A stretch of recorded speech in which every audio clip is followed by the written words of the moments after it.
নমস্কার, আপনারা দেখছেন বং বুলেটিন।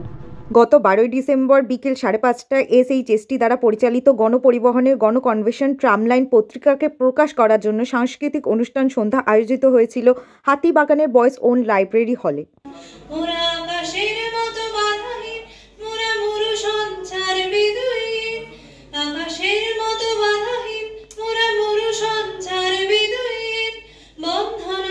জন্মস্বাধীন চিত্ত মুক্ত শতদল মোরা বন্ধনহীন জন্মস্বাধীন চিত্ত মুক্ত শতদল।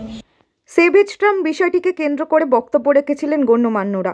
প্রজন্মের পর প্রজন্ম ধরে চলচ্চিত্র নির্মাতারা ব্যাকড্রপ হিসেবে ট্রাম ব্যবহার করেছে। এখানে যে এজেন্ডাগুলো আছে, ট্রাম তো গণপরিবহনের একটা অংশ, তার বাকি যে কম্পোনেন্টস গুলো রয়েছে সেগুলো খুব উল্লেখযোগ্য।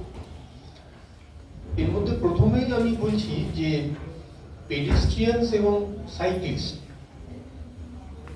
এরা হচ্ছে কোনো ধরনের দূষণ সৃষ্টি করে না, কারোর কোনো ব্যাঘাত ঘটায় না, নিজের ভাবেই যাতায়াত করে।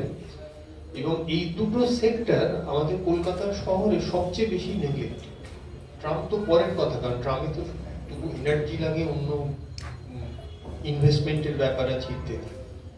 কিন্তু পেডেস্ট্রিয়ানসদের দেখুন, যারা পথচারীরা হাঁটতে পারে, এবং আমাদের এখানে তো প্রচুর যাত্রা, বোধহয় আমাদের যত ট্রাভেল করি তার 25% এরকম হয়তো পায়ে হেঁটেই করি।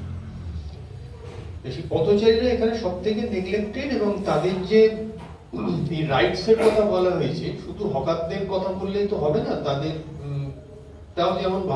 ট্রামকে যানজটের জন্য দায়ী করেছিলেন পরিবহন মন্ত্রী স্নেহাশিস চক্রবর্তী। তিনি আরও বলেছিলেন যাত্রীদের দ্রুত বিকল্পগুলির প্রয়োজন, কিন্তু শহর জুড়ে আবারও ট্রামের জন্য লড়াই এবং যাত্রীদের তথা মানুষের ঐতিহ্যবাহী ভালো লাগাকে ধরে রাখতে প্রকাশিত বইটি পাওয়া যাচ্ছে অনলাইনে এবং কলেজ স্ট্রিটের যে কোনো বই মহলে।